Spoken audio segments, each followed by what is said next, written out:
Welcome back to Gold Derby. I'm Christopher Rosen. I'm so pleased to be joined by Checco Varese, an Emmy award-winning cinematographer whose new project is the wonderful series Daisy Jones and the Six. I just love the show. You shot the first 5 episodes and episode 7, so really kind of were able to put your visual stamp on the whole thing. I guess when you first were approached for this, how did you kind of think about what the show should look like and how you kind of wanted to approach this series?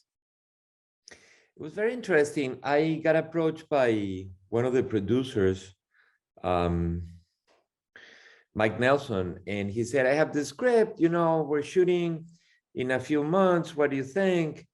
And it was very casual because we were shooting something else. It was a fresh show after the pandemic, or one episode of another show after the pandemic. And we were both with masks and shields and things. So he gave me sort of a little bit of rundown on the show, and I said, oh my God, it's fascinating, it's great. Never heard anything. And then like a few months later, he called me and said, hey, this is episode 1. You want to read it and let me know what you think and if you want to have an interview.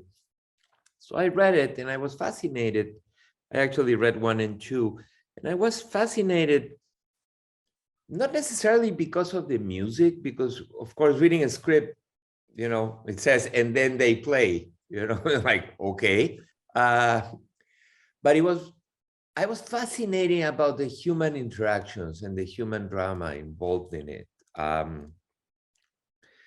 The fragility of the characters and the way they deal with this fragility in their privacy, and then they step on stage and it's brilliant and nothing has happened, So I was sort of fascinated and intrigued by this dichotomy, and so I did the interview, and here we are a few years later having an interview about it.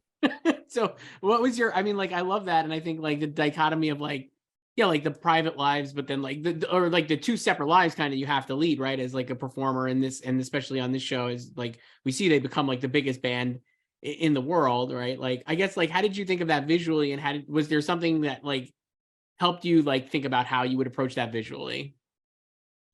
Well, first of all, the script was brilliantly executed from a very famous book, and the usual question is, of course you read the book, and my usual answer is no, I didn't. And not because I didn't want to read the book, it's just because as a cinematographer, once you read the book, then you start asking yourself, what is that scene about them doing that? And they go, well, that was in the book, not in the script. I'm like, oops, okay.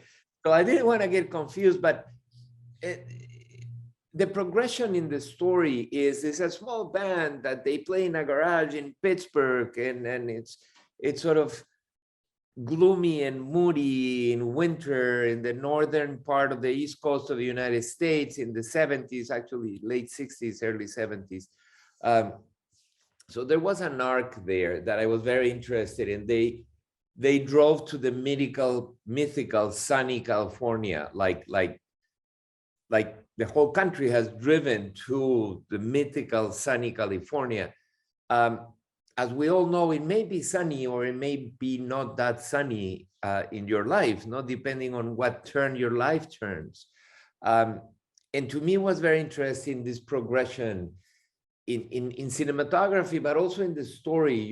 They get there and it's like, oh my God, the palm trees, the blue sky, we're gonna be heroes. And they end up one working in a garage and the other one working as a waiter. And it's a story of every single one of us, that, and I was interested in that. And then there of course is the brilliant score, and that made it even more fun. Yeah. You mentioned right there, you mentioned before, how it's a lot of different eras, obviously 60s, late 60s into the 70s. And obviously then the documentary footage is into the 80s, right? So did you approach it different? Did you think about how did you think about the memory people now would have thinking of the 60s and 70s? Or did you try to make it look visually like it would in the 60s and 70s and maybe even the 80s? How did you kind of balance that thought? That is a very good question. I thank you for that. I'm a big believer that audiences as a whole let's say 1 million people watch something or 100,000 people watch something. So that's 100,000 brains looking at something. The cumulative effect of that makes the audience an extraordinarily intelligent being, or an extraordinarily intuitive and receptive being. Reading into the politics, sometimes you wouldn't say it's intelligent, but I'll retract on that a little bit. Receptive being, let's put it that way. I think it's a little more gentle and accurate. So I have this theory that you shouldn't bang on the audience by making it black and white because it's in the early 60s, or making it with like scratches in the neck. I mean, with all due respect, I may end up doing a show like that because that's what the show requires. But in this case, I wanted to make it as contemporary as possible in terms of look, with the patina of this timeless 1970s realism or naturalism, not realism, naturalism. You know, nothing is natural in a film set. There is a bunch of lights, grips, and electricians, and makeup, and hair, and you know, nothing is real. Everything is naturalistic. So there is a curve in there. They start in Pittsburgh. There is a little bit of the gloomy. They go to Los Angeles. It's happier and brighter. There is an arc on each of the characters, and each episode has its own arc. And then we go into actually the 90s. I think it's 20 years later. So it's probably whatever, 91, 92, for the documentary, the quote unquote documentary. And there were conversations with us among ourselves on how does that should look, you know? And the theory is that something shot in the 90s should look better than something. If you were to rescue a book from the 70s that was in your grandfather's garage, it should be older than a book from the 90s in your grandfather's garage or your father's garage. So that was always my feeling. So the documentary looks a little more prosumer, a little more lit apropos, with like very basic 3 lights, one here, one there, and one behind. In the actual movie or the actual events that the audience is witnessing look more like as if you were there with the band rehearsing. So that was, I don't know if I or we or the royal we accomplished it, but that was the intention. Yeah, I think I'll say I think you accomplished it. I mean, as a viewer, I think you did. At least I'm into the way it looks, and I think what you said there is very true. You mentioned like the recording and stuff. I wanted in the 3rd episode they have the great scene, I believe, where they're recording Honeycomb, right? I love that sequence is amazing, and like just all this stuff in the recording studio I love. But I guess like what was like overall, I guess, how did you kind of approach those scenes? And then even specifically with that big moment when they're finally, like Billy and Daisy finally kind of duet on the song, and you could sense the you know, the musical chemistry they have certainly as well. I guess like how did you kind of think about that and approach that? I think you are today you are the combination of all your experiences in life. That's why you do what you do, and you do it very well. I am the combination of all the experiences in my life today. I did a lot of music videos in the 90s, you know, plethora of them. It was a great playground for, you know, let's try this lens, and let's try this, and let's try that, and let's scratch the neck, and let's open the gate. And it was great. So a little bit of that, a lot of trusting my operator, which is a brilliant operator, Joseph Arena. And we talked about it a little bit. I look at the rehearsal. We lit the place in the way they used to light it. Curiously and very interestingly enough, every band would bring their own lights. Funny. They would bring like literally practical from their house, and the little scarf that is red and orange. And apparently Jimi Hendrix used to bring all this colorful clothing and hang it, so he would look at them, among other things he used to bring, I guess, that I'm not aware of. So we sort of lit that way. We made it a very cozy environment. Our department did a wonderful job. And then I just told Joseph, go get them. He put the Steadicam on, and we literally did, I think, and probably I'm wrong, I think we did 3 passes, 3 songs, maybe 3 songs and a couple of close-ups. But that was it. I mean, they allotted 5 hours for that, and after 2 hours and a half, we were done because it was magic, you know. But that is also an homage to the actors and the band itself. I don't know if you know, but the show was supposed to go before the pandemic, and for the 7 or 8 months that we all got locked down at home, the producers and the studio decided to keep them rehearsing.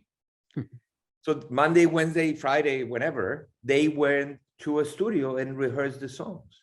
So they became themselves. They became the player. They are playing. They are singing. And that to me was fascinating because it's like there is no stunt double of anything. I mean, the guys are on the horse galloping in the prairie. I mean, that's who they are, you know. And that to me was, and that I think is the best example. One of the best examples of it is I told Joseph, go get them, you know, and he did. I mean, that's awesome. And like, I think that's it, like having the actors be that prepared and like good. It's like obviously what makes the show, I think, feel like really connects with the audience, I think, like obviously as well. Cause you get like, you know, that you're watching something that's real, or even if it like, you know, then like, not like you said, like not like a stunt double or a stunt voice or something, you know, like whatever. I know you also did a lot of like, so you have to recreate like things like the Sunset Strip and like these massive things that again, like people are like very certainly aware of. And I guess like, how'd you kind of go about, did you actually go shoot like on the Sunset Strip and stuff like for this? And then how do you make it look like it did then versus how it looks now, I guess? Well, you'll be surprised. First of all, I grew up in Latin America, so I was never in Sunset Strip in the 70s, nor my mother and my mother would have let me to be at 12 o'clock at night in Sunset Strip when I was 6, but that's a different conversation. It's very interesting. One thinks, oh, well, LA really looks like the 70s, you know? And it's true. There's the Capitol building, and then there's one building there. I just have to remind you, in the 70s were no ramps for disabled people in the streets. The sidewalks were not painted yellow or blue or anything. You could park anywhere. There were not meters. The traffic lights were different. The street lights were different. There is nothing other than the Capitol building and 2 facades in a corner. There is nothing that looks like the 70s. So it's fascinating because there is this sense, yes, of course, you know, Paris looks like whatever, La Bastille. No, Paris has a lot of traffic lights. You know, it's not La Bastille. So anyway, our department and locations and the producers found a few corners. We shot the few corners we could. And then we carefully designed, there is a moment where young Daisy crosses Sunset Street to end up in a bar. And there is a moment where, okay, we're gonna do a shot of her crossing the street. And then somebody said, but the budget for 130 period cars and the visual effects to change everything is gonna be impossible. And we came up with this idea of, okay, so do we see her going there? We push into a reflection of what is Sunset Strip in the 70s, so that it's easy to sort of replicate. She starts walking and we do a Steadicam shot around her, which is, everything is out of focus. So all the cars you think you're seeing the 70s, no, my friend, those are cars built yesterday. There is a bunch of Teslas in there and a couple of Porsches and whatever. And then by the time we get behind her and we look at that one building that she's getting into, because that's sort of the mecca of her future, I believe is the whiskey. Okay, so that part of the whiskey is visual effects a little bit, and the whiskey was generous enough to change a few signs they had. So storytelling tricks, you know? Yeah, that's great. I mean, like, it's like, what is it? Necessity is the mother of invention, right? Kind of thing, right? Like, yeah, and really. If it serves a story, it's great. I mean, the story didn't say, and Godzilla comes and destroys the Sunset Strip. So we didn't need the visual effects. We just need to tell the audience that this young girl we are in her brain, so the focus was in her, and I think it served the story very nicely. Yeah, definitely. Do you have we have to wrap up here in a little bit, but do you have like a favorite moment for you, or like an episode where you're like, oh, this worked really well together, and like I'm so happy how it came out? It's always hard to tell. I mean, the most fun part is the last one you went, you know, Sure. and when you were a teenager, the best boyfriend or girlfriend was the last one you had. I think all of it is great. I think the moment where they are at their house in Laurel Canyon, or what it's supposed to be Laurel Canyon, and the lights go off and they start singing. Sorry, Suki Waterhouse starts playing the piano, and they're lighting the candles, and the baby wakes up, and that scene was the most horrifically difficult scene to shoot, because we were shooting in a real little house up in the canyon somewhere, where just to get to the house you lose your breath because you're going up the stairs, and the widest door is the size of a bathroom in an airplane. It's like, it was horrendous. I hated that place, and the location was perfect for the story, but it was impossible for everyone, including me. And at the end, it ended up being a wonderful, wonderful, wonderful scene. That scene is amazing. How, with the lighting, how difficult was that? Like you said, like all the candles and stuff. It was almost impossible. Yeah. No, it was great. I mean, the house was chosen beautifully, and it had some skylights. So we planted a few lights above the skylights as if it were moonlight. We planted a few lights in the canyon up there as if it were moonlight. So we rigged the whole house in the same switch, and an electrician over a walkie, click the lights. So whatever it was left was a little bit of moonlight coming. And then obviously, happily enough, they had 150 candles saved in the house. They didn't have food or booze or anything, but they did have candles in the story. So they all started lighting candles, and the whole place is lit by candles. That's amazing. And we did the first take, actually, it's a long take. It's a minute take that starts with not beautiful, but full lighting. And then it snaps off, and it's dark, and then there's 1 candle, 2 candles, 3 candles, 50 candles. And then you start cutting around. And of course, when you cut around, you can relight a little bit. But the first take, or the first part of the scene, is a whole minute of lighting to moonlight to candles. And I was very happy. My gaffer did an amazing job. Everybody did. And I usually take credit for where people do better than me. It is great. It is quite great. Checco Varese, Emmy Award winner, whose project here is Daisy Jones and the Six. It's a great show. Thank you so much for doing this. I appreciate it. Thank you, Christopher. Thank you so much.